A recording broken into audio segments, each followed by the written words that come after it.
ఈ మధ్యకాలంలో చాలా పెద్దెత్తున వినిపించిన పేరు కర్రెగుట్ట.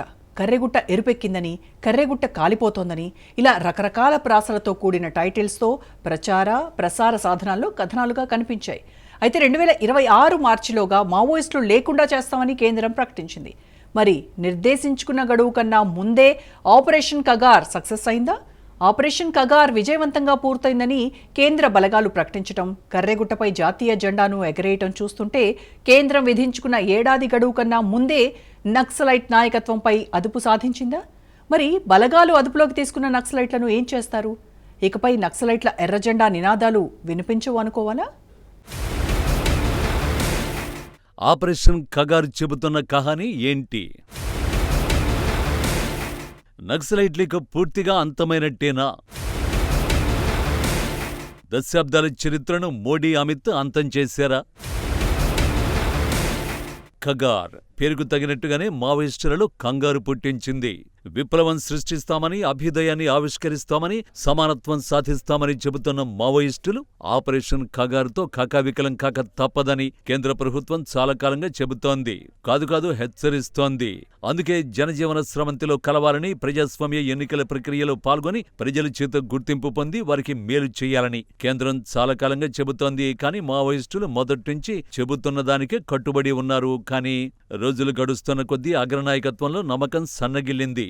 ఆయుధాలు తరిగిపోవడంతో పాటు ఆహారం దొరక్కపోవడం, తమకు అత్యంత నమ్మకస్తులైన గిరిజన తెగల నుంచి సాయం నిలిచిపోవడం, కర్రెగుట్టలో ఉన్న ముఖ్య నేతల భద్రత ప్రశ్నార్థకంలో పడటం వంటి అనేక కారణాల చేత ఆఖరి నిమిషంలో మావోయిస్టులు శాంతి చర్చల ప్రస్తావన తీసుకొచ్చారు. కేంద్రానికి బహిరంగ లేఖలు రాసిన కేంద్రం వైపు నుంచి ఎలాంటి స్పందన వ్యక్తం కాలేదు. కానీ తెలంగాణలో ఉన్న పలువురు మావోయిస్టు సానుభూతి పరులు రేవంత్ రెడ్డి సర్కార్ను కలిసి శాంతి చర్చలకు చొరవ తీసుకోవాలని కోరారు. అటు రేవంత్ సర్కార్ కూడా ఆ అంశంపై దృష్టి సారించింది. కానీ అడుగు ముందుకు పడలేదు. అలా కొన్ని గంటలు గడిచేయలేదు. ఆపరేషన్ కగార్ సక్సెస్ అంటూ మీడియాలో బ్రేకింగ్ న్యూస్లు నడిచాయి. కర్రెగుట్టపై జాతీయ జెండా ఎగరేశామని సిఆర్పీఎఫ్ జవాన్లు ప్రకటించారు. ఈ క్రమంలో మావోయిస్టుల మీద కేంద్ర బలగాలు పూర్తిగా అదుపు సాధించినట్లేనా అన్న చర్చ సర్వత్రా నడుస్తోంది. ఆపరేషన్ కగార్ను 2024 జనవరిలో షురూ చేశారు. 2026 మార్చిలోగా మావోయిస్టులను తొదముట్టిస్తామని అమిత్ షా పలుమార్లు ప్రకటించారు. ఈ ఆపరేషన్ ఛత్తీస్గఢ్లోని అబుజ్మడ్ ప్రాంతంలో ప్రారంభమైంది. అబుజ్మడ్ అనేది మావోయిస్టుల బలమైన స్థావరంగా కొనసాగుతోంది. కొన్నేళ్ల క్రితం వరకు కాకులు దూరని కారడవిగా అబుజ్మడ్కు పేరుండేది. అయితే అబుజ్మడ్లో దాక్కున్న నక్సలైట్లను ఏరివేయడమే పరమావధిగా కేంద్ర బలగాలు రాజీ లేకుండా పనిచేశారు. 2026 మార్చికి మరో ఏడాది గడువు ఉండగానే లక్ష్యం చేరుకున్నామని ఆనందాన్ని వ్యక్తం చేస్తున్నారు సిఆర్పీఎఫ్ జవాన్లు. మరి కగార్ అంటే అర్థం ఏంటి? హిందీలో కగార్ అంటే అంచు లేదా సరిహద్దుగా చెబుతారు. మావోయిస్టుల బలమైన స్థావరాల్ని చుట్టుముట్టి వారిని సరిహద్దుల ఆవలకు నెట్టేస్తామని చెప్పడం ఇందులోని సంకేత వ్యూహంగా భావిస్తారు. ఈ ఆపరేషన్ ఛత్తీస్గఢ్, తెలంగాణ, మహారాష్ట్ర సరిహద్దుల ప్రాంతంలో జరిగింది.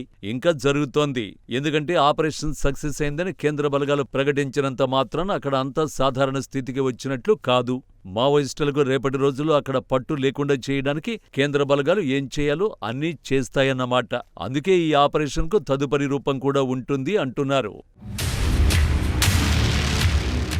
ఈ ఆపరేషన్ గత ఏడాది ప్రారంభమైన చివరి 9 రోజుల్లో మాత్రం చాలా కీలక పరిణామాలు చోటు చేసుకున్నాయి.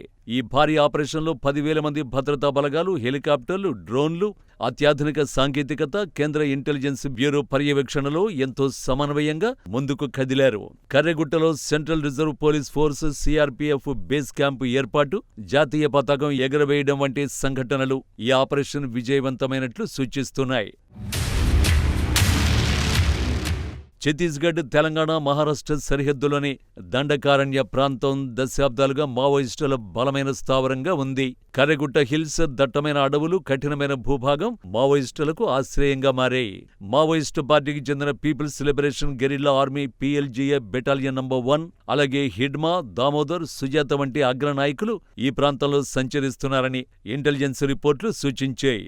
ఈ బలగాలలో సిఆర్పీఎఫ్కి చెందిన 210వ battalion, commando battalion for reserve action, Chhattisgarh పోలీసుల district reserve guard, special task force, Telangana Greyhounds, Maharashtra C-60 కమాండోలు ఉన్నారు. 2024లో 360 మంది మావోయిస్టుల్ని హతమార్చిన భద్రతా బలగాలు 2026 మార్చి నాటికి లెఫ్ట్ వింగ్ ఎక్స్ట్రీమిజంను పూర్తిగా నిర్మూలించాలనే లక్ష్యంతో దీన్ని చేపట్టారు. ఇక మావోయిస్టుల కదలికల్ని గుర్తించడానికి కేంద్రం అత్యాధునిక సాంకేతికతను ఉపయోగించింది.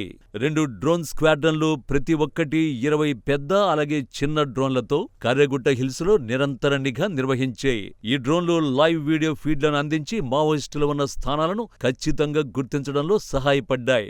మరోవైపు వైమానిక దళం హెలికాప్టర్లను కూడా ఆపరేషన్లో ఉపయోగించారు. ఈ హెలికాప్టర్ల ద్వారా మావోయిస్టుల కదలికల్ని అంచనా వేయడం, వారి ఖచ్చితమైన స్థానాల్ని గుర్తించడానికి ఉపయోగించారు.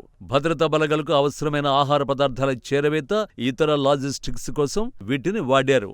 అలాగే నేషనల్ టెక్నికల్ రీసెర్చ్ ఆర్గనైజేషన్ అందించిన శాటిలైట్ ఇమేజరీ, అప్పటికే సేకరించి పెట్టుకున్న మ్యాపులు ఆపరేషన్లో కీలక పాత్ర పోషించాయి.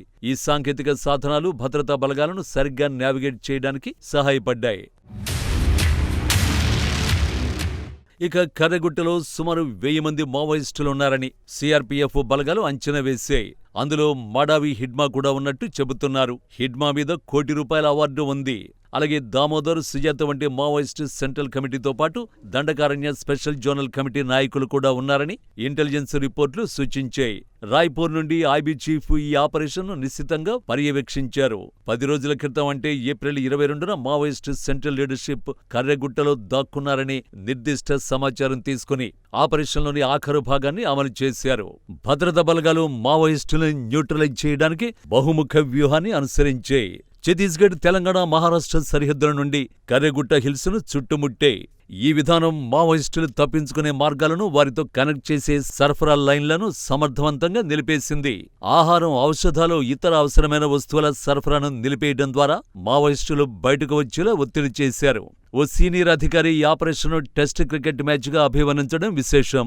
ఇది దీర్ఘకాలిక నిశ్చితార్థం కోసం రూపొందించబడిందని, బలగాలు జాగ్రత్తగా ముందుకు సాగుతూ ప్రాణ నష్టాన్ని తగ్గిస్తూ నిరంతర ఒత్తిడిని కొనసాగించడంతో విజయం సాధ్యమైంది అంటున్నారు.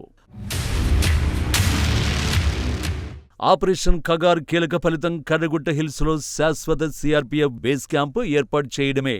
ఈ క్యాంపు ఛత్తీస్గఢ్తో పాటు తెలంగాణ రాష్ట్రానికి కూడా సేవలందించేలా వ్యూహాత్మకంగా రూపొందించారు. కర్రెగుట్టలో జాతీయ పతాకం ఎగరేయడంతో మావోయిస్టులపై కేంద్ర బలగాలు విజయం సాధించాయని, ఇకపై మావోయిస్టు షెల్టర్లకు బదులు సిఆర్పీఎఫ్ బేస్ క్యాంప్ శాశ్వతంగా ఉంటుందని, కేంద్రం పర్యవేక్షణలో అభివృద్ధి కార్యక్రమాలు నిరంతరం కొనసాగుతాయని సంకేతాత్మకంగా చెబుతోంది కేంద్రం. ఇక కేంద్ర బలగాలు తమపై అదుపు సాధిస్తున్నాయన్న విషయం అర్థమయ్యాక మావోయిస్టులు మూడోసారి కూడా శాంతి చర్చల ప్రస్తావన తెచ్చారు. అయితే అప్పటికే జరగాల్సిన నష్టమంతా జరిగిపోయిందని, ఇకపై ఏం జరగాలో కేంద్రం చేతుల్లోనే ఉందన్న విషయం క్లారిటీకి వచ్చేసింది. మావోయిస్టులు ఆఖరి అస్త్రంగా కర్రెగుట్ట చుట్టూ మందు పాత్రలు నాటామని, చుట్టుపక్కల ఉన్న గ్రామాల ప్రజలు కూడా అటువైపు రావద్దని, ఏ క్షణంలో ఏమైనా జరగొచ్చని హెచ్చరికలు జారీ చేశారు. గెరిల్లా వ్యూహాన్ని బయటకు తీశారు. అటు హెచ్చరికలు, ఇటు శాంతి చర్చల ప్రతిపాదనలు తీసుకొచ్చినా కేంద్రం ఎక్కడా అనుకూలంగా స్పందించలేదు. కర్రెగుట్ట చుట్టూ వారు అమర్చిన మందు పాత్రలను డీఫ్యూజ్ చేస్తూ ముందుకు సాగుతూ కర్రెగుట్టను చాలా తక్కువ నష్టంతో స్వాధీనం చేసుకోవడం ఇక్కడ గమనించాలంటున్నారు నిపుణులు. ఇక కర్రెగుట్టలో మావోయిస్టులను అదుపులోకి తీసుకోవడం, వారిపై ఉన్న పాత కేసులను బట్టి విచారించడం, నూతనంగా కేసులు పెట్టడం వంటి చట్టపరమైన చర్యలతో పాటు కేంద్రం ఇంకా ఏం చేస్తుందన్న ఆసక్తి సర్వత్రా నెలకొంది. ముంబై మీద దాడి కేసులో తహవూర్ రాణాను అమెరికా నుంచి తీసుకొచ్చి అత్యంత గోప్యంగా విచారిస్తున్న మోడీ సర్కార్ మావోయిస్టుల్ని తేలిగ్గా వదిలేస్తుందా అన్నది సంచలనం రేపుతోంది. మావోయిస్టులు మోడీని, అమిత్ షాను, ఇతర బీజేపీ నాయకుల్ని, హిందూ సంస్థల నాయకులను టార్గెట్ చేస్తూ అనేక ఆపరేషన్లు చేశారు. అందుకు సంబంధించి మావోయిస్టుల నుంచి ఎలాంటి సమాచారం రాబడతారు? మావోయిస్టులకు ఏ ఇతర అంతర్జాతీయ సంస్థలతో సంబంధాలు ఉన్నాయి? అక్రమ ఆయుధాలు ఎక్కడి నుంచి వస్తున్నాయి? వారికి నగదు అందజేస్తున్న వ్యక్తులు ఎవరు? సమాచార మార్పిడి కోసం ఉపయోగపడుతున్న సంస్థలు ఏంటి? ఆయా రాష్ట్రాల్లో ఉన్న వ్యక్తులు, సంస్థల వివరాలు ఏంటి అనే పూర్తి డేటా తీసుకోవడానికి అమిత్ షా వ్యూహం పన్నారని విశ్వసనీయ సమాచారం. అలాంటి వివరాలు గనక బయటికొస్తే కర్రెగుట్టలో పట్టుబడ్డ మావోయిస్టులు మాత్రమే కాదు, పట్టణాల్లో ఉంటూ అర్బన్ నక్సలైట్ల పాత్ర పోషిస్తున్న అనేక మందికి ఇబ్బందులు తప్పవన్న అభిప్రాయాలు వినిపిస్తున్నాయి. మరి ఏం జరుగుతుందో చూడాలి.